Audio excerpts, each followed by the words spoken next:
my dear friends, welcome to our journey through the great epic Manas of Kyrgyz people. Today's story about Manas's great march to Beijing. It is a great and very important episode in the epic.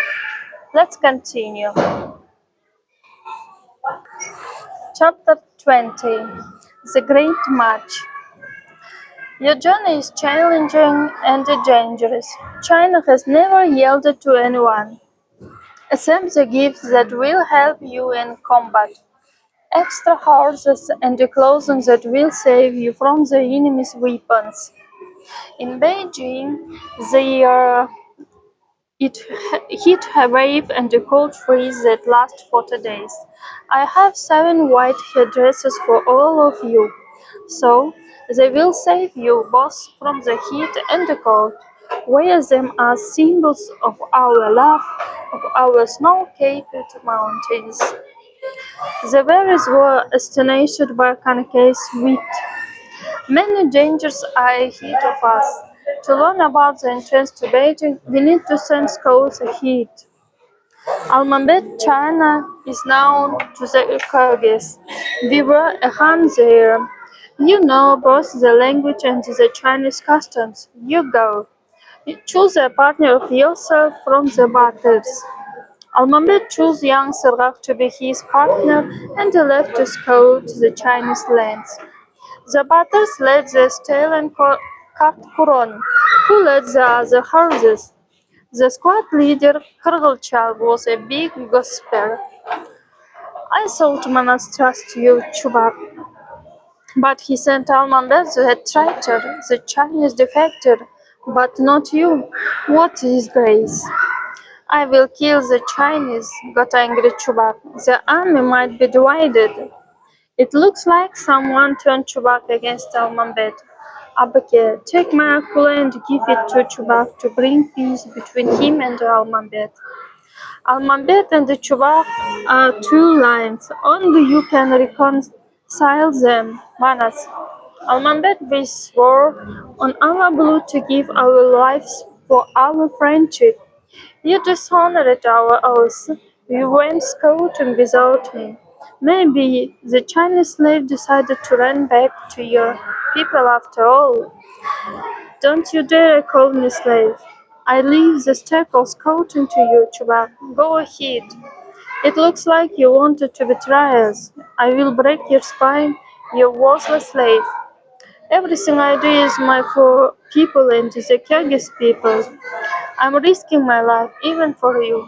Even if Manas is behind you, I will teach you a lesson. I've been with you since childhood, Manas. Together with our friends we went to war for our freedom, and now you replaced us with the Chinese. Your quarrel will bring division. Our enemy will be happy to finish us off one by one. Come to your senses. By raising your swords against each other, you are disgracing the name Kyrgyz. Don't hold me, Manas. I will kill him. Disgrace upon your heads. I will march to Beijing without you. Do as you wish. My valiant brother, I am ashamed. Forgive me if you can, and if you can't, behead me, and you forgive me, Chubak. From the top of the mountain, Manas saw the whole of China. Saw bustling people, bluesmith gardens, and wide-reaching fields and meadows. He also saw cities covered by smoke. Over there is Chet Beijing, my native town. It's ruled by a Khan, the cunning enemy of the Kyrgyz people. Behind Chet Beijing are the lands of Aloke. They are ruled by his younger son, Kongurbay. Beyond that is a desert that can be crossed in 40 days. Behind it is the capital of China, Top Beijing, ruled by Karahan, the Hans of Hans. We will attack Kangai, which is ruled by the demanded Kongurbay. We will wait for you in the valley of Bazartu, on the bank of the Maraldu River. The scouts entered deep into the foreign land. Almambet remembered everything. The warmth of his mother's hand, The chestnut tree he planted long ago. The owners escaped from his native land. Weeping of his tears, he took out his father's robe and the clothes for Sirgar. They galloped as a Chinese nobleman and his bodyguard approached. This is herd taken by the Chinese. Let's go. All of a sudden the main Kangayang herdsman, Sly Karagul, appeared before Almambet and Sirgar. Who are you? And where are you from? I sense that you are a dangerous person. I am from the city of Chinmaychin, from the tribe Kongur. My father is Han Bokpo. Your partner has a frightening appearance. You say he is Chinese. He looks like an enemy to me. His father is well-known Han. He is deaf himself. The stallion of the bride is my catch. I won it in a fight with the Buruts.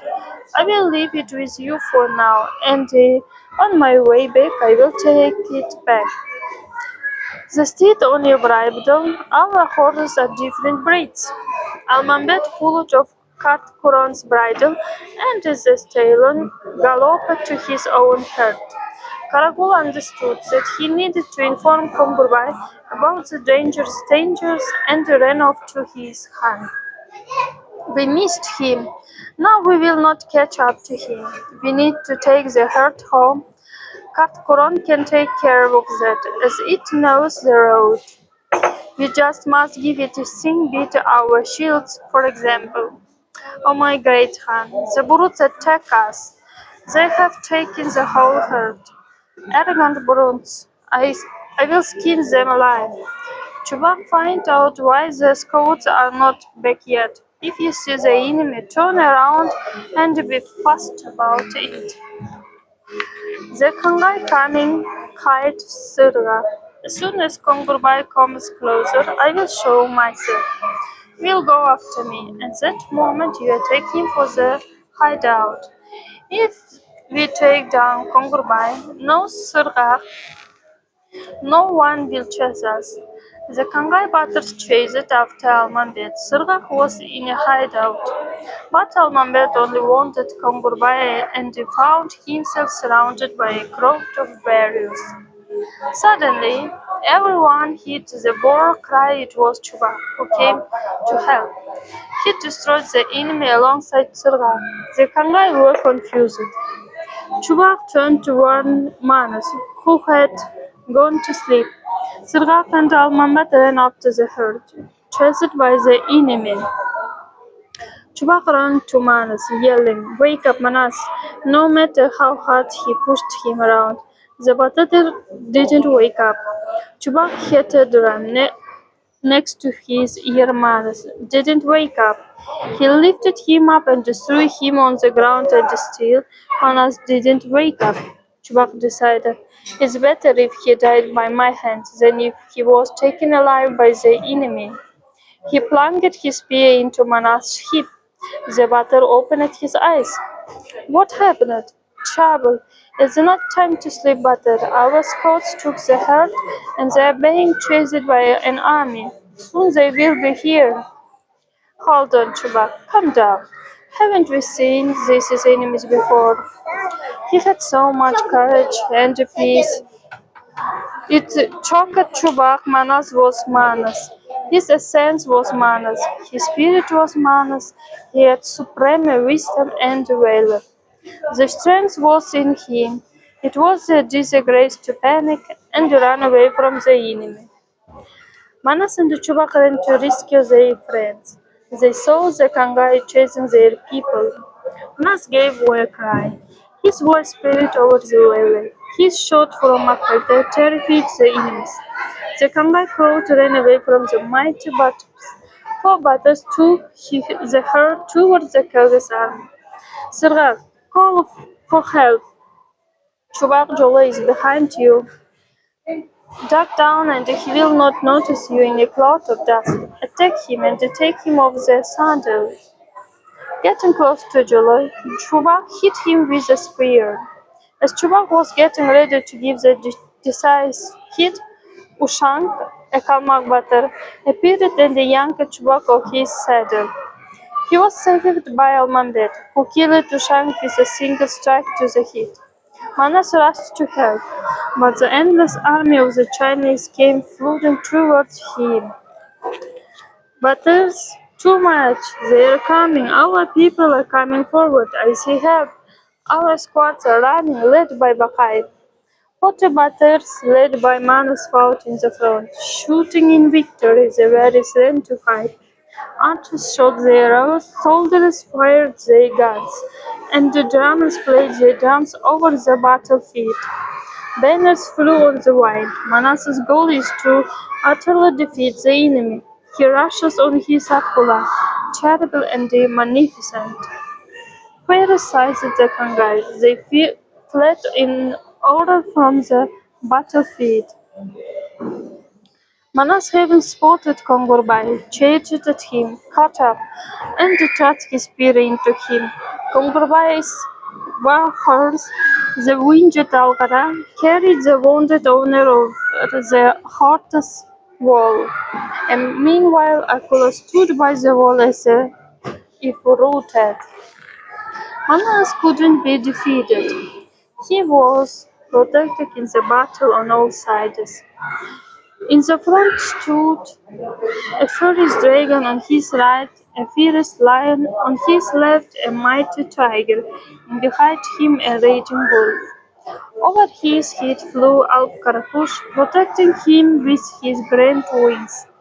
To escape total destruction, the enemy had to retreat. Kongurbay thrashed about 2 days and nights.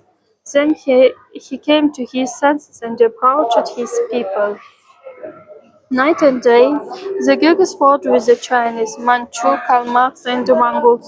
Rivers of blood flowed on the battlefields. If we will not stop this monster, it will not leave anyone alive.